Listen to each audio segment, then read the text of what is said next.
Bagaimana caranya zikir supaya nyambung antara lisan, pikiran, sama qalbu? Itu harus digabung dan ada orang yang menggabungnya, Pak. Itu namanya talqin. Harus ada ahli talqin zikir yang dia juga sudah bergabung kalimahnya, lisan dengan qalbunya. Lalu dibimbinglah Bapak untuk membaca hal yang sama. Ketemu secara fisik, iya, tapi ada hubungan batin. Qalbunya nyambung. Kalau udah nyambung, maka yang dibaca oleh gurunya terbaca oleh muridnya. Itu namanya talqin. Ditalkinkan, dibimbingkan, disuapkan, diajarkan cara memakan kalimah itu masuk ke dalam qalbu. Diajarkan cara menanam kalimah ke dalam qalbu. Guru ini disebut mursyid. Mursyid ini dapat ijazah dari mursyid sebelumnya, dapat ijazah dari mursyid sebelumnya, terus sampai kepada baginda Rasulullah SAW, bersambung ijazahnya kepada baginda Nabi. Ini yang diajarkan oleh Sayyidina Ali. Beliau bertanya kepada Nabi, ya Rasulullah, tunjukkan aku, dullani ala aqrabit turuqi ilallah wa ashaliha, ya, tunjukkan aku jalan terdekat kepada Allah. Jadi Ali ini di saat orang minta wiridan, minta amalan, minta wiridan, minta amalan, Ali kan orang spesial. Udah ponakan, udah saudara, sepupu, mantu. Maka dia punya akses yang tidak dipunyai akses oleh orang lain. Apa kata dia, ya Rasulullah, beli dong jalan tol kepada Allah. Udah jalan tol ashal, lebih susah, lebih mudah. Bahkan arfa darajatan, lebih tinggi derajatnya di sisi Allah. Maka tidak ada zikir di dunia ini kecuali jalur silsilah zikirnya melewati Sayyidina Ali karamallahu wajhah.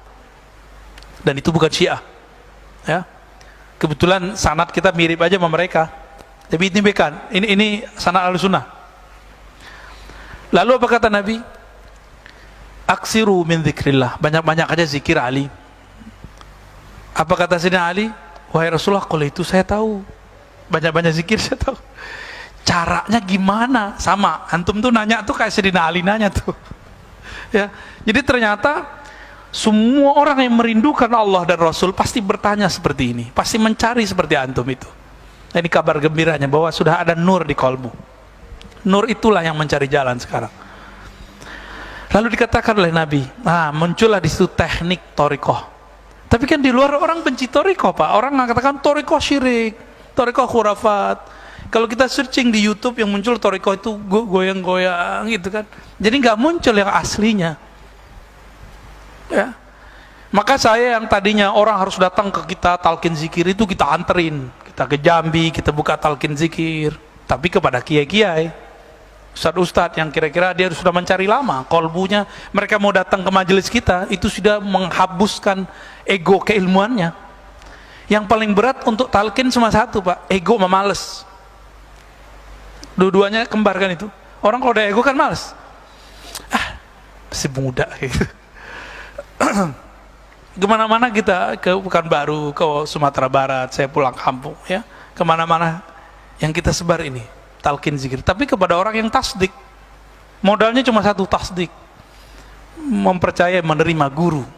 Guru kita bersambung silsilah ilmunya kepada Nabi Sallallahu Alaihi Wasallam. Maka Nabi ajarkanlah, di situ dibuka, ghammid ainaik, wahai Ali, pejamkan matamu.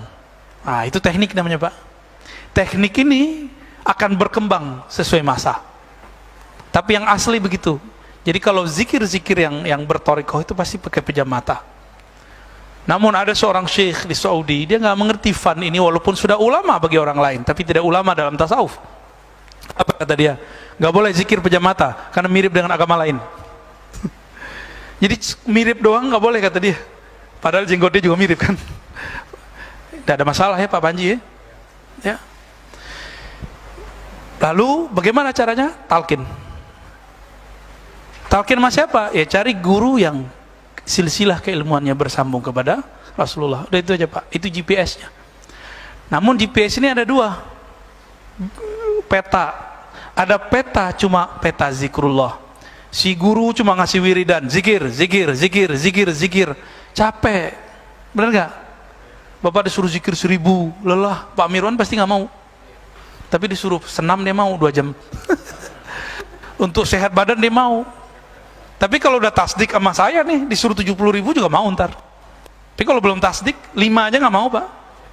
Tapi kalau udah tasdik, berapa aja mau. Tasdik itulah yang membuat kita hilang ego, hilang capek kalau beramal. Nah, guru ini ada yang mengajarkan zikir, ada yang mengajarkan mazkur.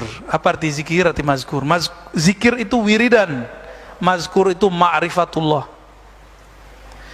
Saya kalau sudah kenal yang saya sebut, jangankan 70.000, 100.000 pun saya jabanin zikirnya.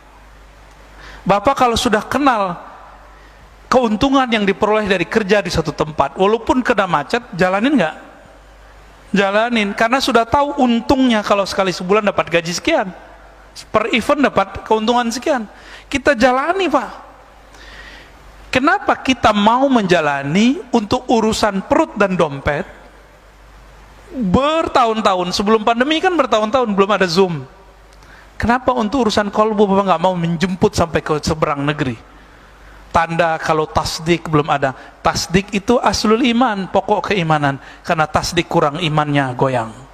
Maka zikir nggak pernah bergetar. Ciri-ciri orang berzikir, surah Al-Anfal ayat 2, disebut nama Allah, kolbunya bergetar. Coba sebut nama Allah, bergetar nggak? Kan nggak bergetar, karena di kolbunya belum ada tasdik. Oh Ustadz, saya kan udah syahadat. Itu syahadat, persaksian. Tasdik belum. Tasdik urusan kolbu. Ini di dalam nanti akan ada semacam navigator Pak, orang yang kolbunya bening dengan nama Allah, lalu mengenal yang disebut, dia akan mampu mengenali orang sejenis dengan dia. Kata Imam Yahya bin Mu'az Ar-Razi, para kekasih Allah itu dapat mencium bau kekasihnya yang lain, walaupun disembunyikan dengan pakaian yang tidak syar'i,